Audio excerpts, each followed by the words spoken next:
concept of going to shul. And if a person can't go to shul, then he should daven at the same time that the minyan is davening.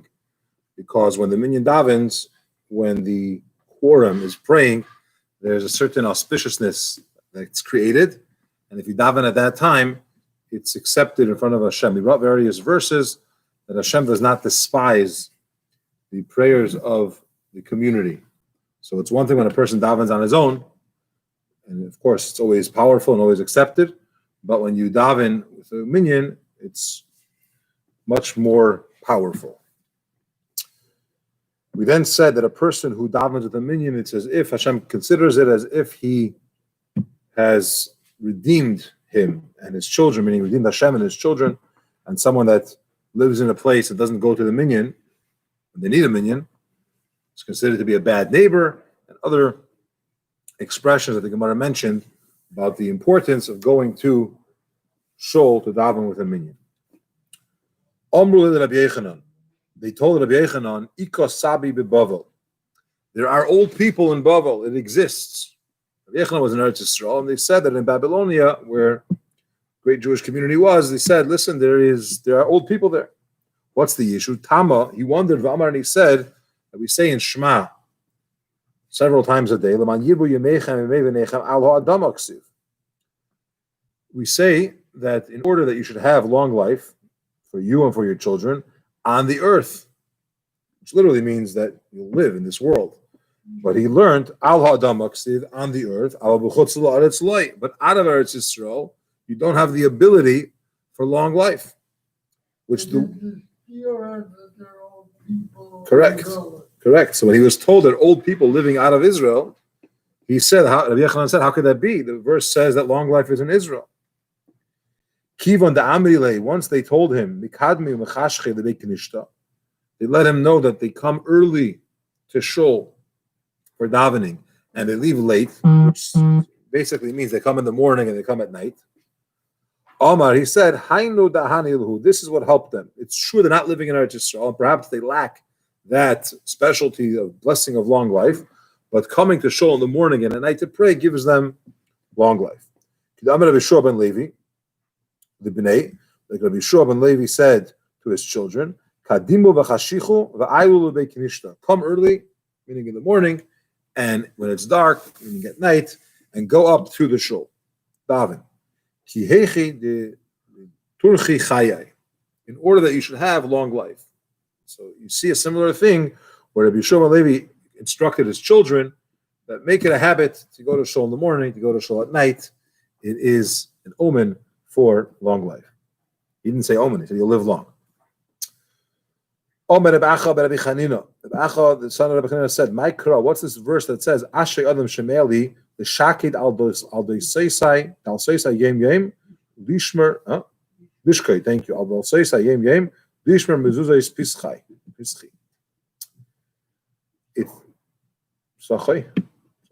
What's this pasuk that says, praise is the person that listens to me, to come to my doors daily, to protect or to keep the doorposts of my entryways. It says afterwards, those that found me found life. So those that guard the doors, which means they go to shul, those that come to my doors, Hashem says, which is the doors of the shul, constantly, they have this idea of what it says afterwards, they found life, they have long life. Amar Reb Chisda said, a person should always go in 2 doors into the shul. Now, what does it mean, 2 doors? You think it means 2 doors? What if the shul only has 1 door? We have 2 doors. What if we only have 1 entryway? So rather it means go in the distance, the amount of 2 doors. Afterwards you should daven. A person shouldn't look to stand right by the entryway when he davens, because it's expressing that he'd rather not be there. He's going to come in and as close to the door as possible, he'll daven, and as soon as it's over, he's going to be able to exit right away. So go in at least the measurement of 2 doorways, whatever that is, 4 feet or so, 3.5. Go in that amount, and then you should daven. Okay, let's do some Rashis. Mekad me shachris, mechashche arvis. When it says come in the morning and dark means the morning and at night, it means that they're staying in shul long because they're there early and they leave late. That translates to long life. The width, the amount of the width of a door times 2 is how much a person should go in. Don't sit next to the door. The nira olav kim asui oku beis. It looks to him like, not to him, he's expressing that this is a burden on me to be in shul. And therefore he's right next to the door, ready to leave. Go inside, make yourself comfortable, go a little deeper in. It should look like you want to be there. You should want to be there and it should express itself. Okay, this next piece. It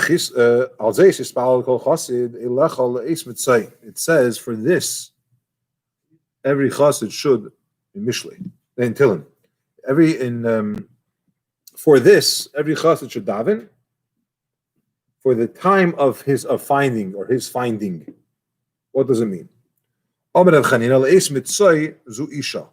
mitzay means for a wife. What's the connection to finding and a wife? Because the pasuk says in Mishlei, if someone that found a wife, he found good. So when the pasuk says mitzay, daven for the time of mitzay, it means daven to find a wife until you find it. Okay.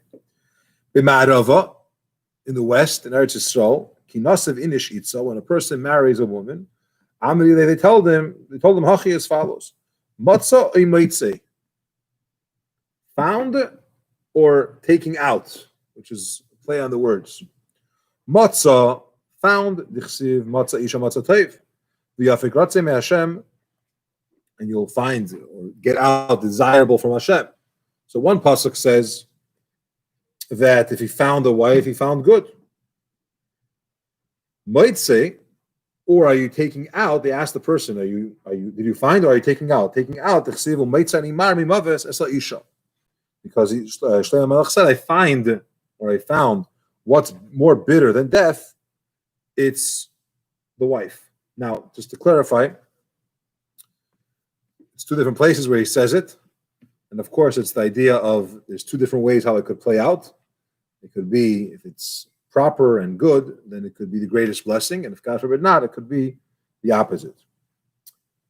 But they would ask a person that's getting married, matzah or meitzeh, find good, or it's up to you how you're going to behave and how you will, your attitude and so on, if it's going to be a blessing or, heaven forbid, the opposite. Rabbi Nassan says, L'eis mitzay zu teira, when it says the time, daven for the time of finding, it's teira. Shnemer ki meitzei matzah chayim, those that find me found life. So according to Rabbi Nassan, davening for the time of finding is the idea of teira, daven to be able to learn, to understand, and so on.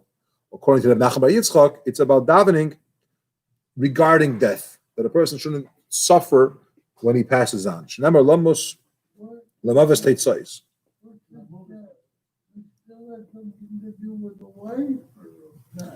There's different pshatim of what it means. Le'es mitzay, daven for the time of finding. What does finding mean? So one explanation is about a wife, because we have different verses which use the term mitzay, and also in Eretz Yisrael, when a person gets married, they say matzah or meitzeh.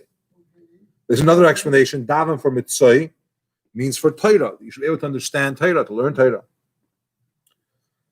Another explanation is that it's regarding when a person passes, that it should be with the least possible suffering. Tanya Nami Hachi, we also learned a similar thing in a Braisa. 903 different types of passing, of death was created in the world. And the word Teitzais is Gimatria Hachi. It says the word big Gimatria. That's a man. There are many of them. Okay, there you go. So what's this Gimatria? It's 903. Because tough and tough is 400 and 400 is 8. And then you have two vavs is 12, and one is 13, and 90. So you have 93. No, sorry, it's 903. Tough. You have 400 plus 6 plus 90. It's 496, 497, and then what do you call it? 4. So we believe you, so now on. No, it's actually don't believe me because it's really, it's 903. Yeah. So therefore, there's 903 different types of. What? Lamavis tetzais. For death is tetzais. So that means that there are 903 ways or types of death. What's the question? If it's gematria? It is. Because Tafanav is 4, and Tzaddik is 90, and then the 12 and 13 is 903.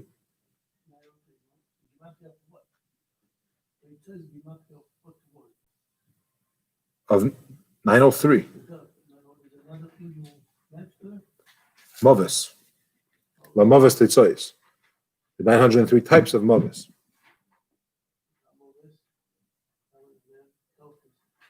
No, the pasuk says together. The pasuk is Lamavas Tetzais. So you learn that Lamavas has 903 types.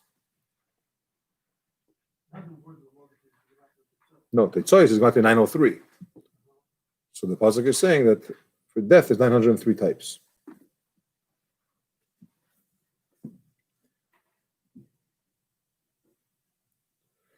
This is the gematria of it. Okay, kasher shebekulan aschara. What's the most difficult type? It's a How do you say it? How do you translate it? What's the word? Askara or askira. I think it's from Rashi. Rashi brings a French word to translate it and says it's a something inside the body. I don't know if it's an infection of some sort or something that's painful. Oh, what? I don't know if it's an infection or some kind of illness inside the body from within. But we're going to look it up now.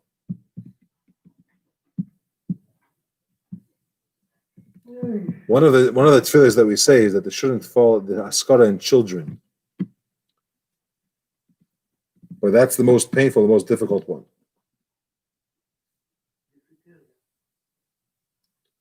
I don't know if it's modern Hebrew, but the Gemara gives a description of what it's. Right here it describes it. Yeah. So what does it say? Something in the breathing?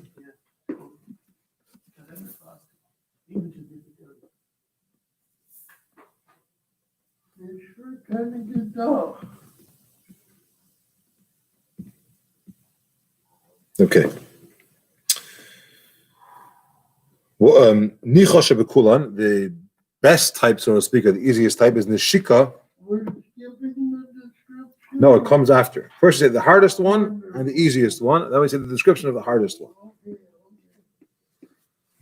Nicha shebekulan Nishika. The easiest one is a kiss, which says regarding Moshe Nashra. Let's look in Rashi to explain this.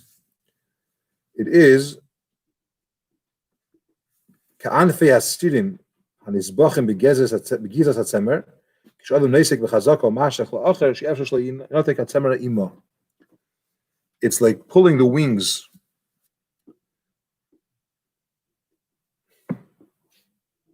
Pulling out the wool or the hair where it's not possible not to get some of the skin with it. It's a very, very painful thing. That's what it would feel like. So it's an illness, infection, a difficulty. So it has with breathing. But inside. Yeah. Not really. It's the most painful What? one. It's not so wonderful. Yeah, that's right. Okay.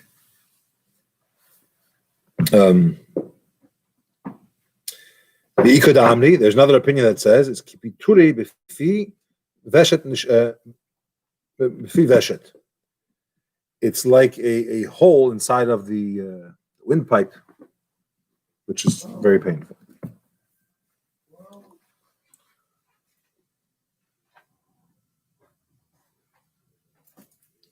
Okay. Nishika, what's the death by a kiss like? It's like someone that's taking out the hair from milk or from the fats. It's from milk. Says davening, going back to what it means, it means for burial. That a person should daven, that he should come to the proper burial and so on. There's a famous story with Rabbi Rashab that there was a chassid who was traveling, running away. It was a difficult situation, and he was thrown off a train. It was during the... Literally or figuratively? Literally, they threw him off a moving train. And he was lying somewhere on the roadside, completely bruised up and broken bones, and he felt that it's basically it. No, a chassid of the Rabbi Rashab. And he just davened Hashem, at least let me come to a Jewish burial. Who's going to find me here? If anyone will find me, no one knows anything. And miraculously, he made it to the Rabbi Rashab in Rostov. And he came there with sukkahs. They were sitting in the sukkah for bringing. And Rabbi Rashab told him that you have to ask correctly. Don't ask to be buried. You daven Hashem, ask that you should be healthy, that you should survive. You asked for the wrong thing. And unfortunately, this person passed away a few weeks later. He got very sick and he passed away. And it was understood that when you daven for the right things. But the Gemara does say that one opinion of Eis Mitzoi is that a person davens that when the time comes, he should have the proper burial.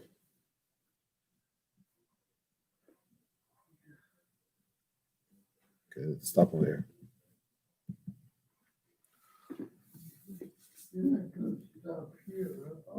What? Should stop in a happier place? Okay. Yeah. Fine. You're right. You're absolutely right. Amar Rabbi Chanina says, Mikra, what's the pasuk that says, Asmechim Elai Gil Yasisu? Those that are rejoicing with me. Okay, they'll find a burial. Amar Rabba bar Rav Shila, Hanu da Amri Inchi Liboy Inish Rachme Afilu Adzibuli Basraisa. What's Zibula? He should have Rashi. It should be peaceful for him his whole life. Even the day of his burial. Till the last shovel of we're not done. Till the last shovel that goes on top of his grave. Okay, I think the next one gets a little bit happier.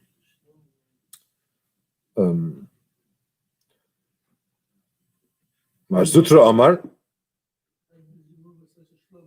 Yeah, looks like it goes together. Marzutra Amar. Eis Mitzay is a Beis HaKisei. A person should daven Eis Mitzay that he should live in a place that the bathroom is nearby. In those days, it wasn't such a simple thing. Rashi, very interesting. He should live in a place that there's a bathroom nearby. Also, in Rashi's time, it wasn't a simple thing. Rashi's talking about the Gemara. Okay, fine. Even could be. The earth in Bava was like very watery or swampy. It's hard to dig over there. Can't dig proper pits. You have to go out to the field and distance yourself a lot to get to take care of a person's needs. Huh? Yeah, it wasn't just a simple thing. You have to go out to use it. So when you go to buy a house, real estate is how close is it to not to the shopping mall, but how close is it to that? Yeah. Yeah.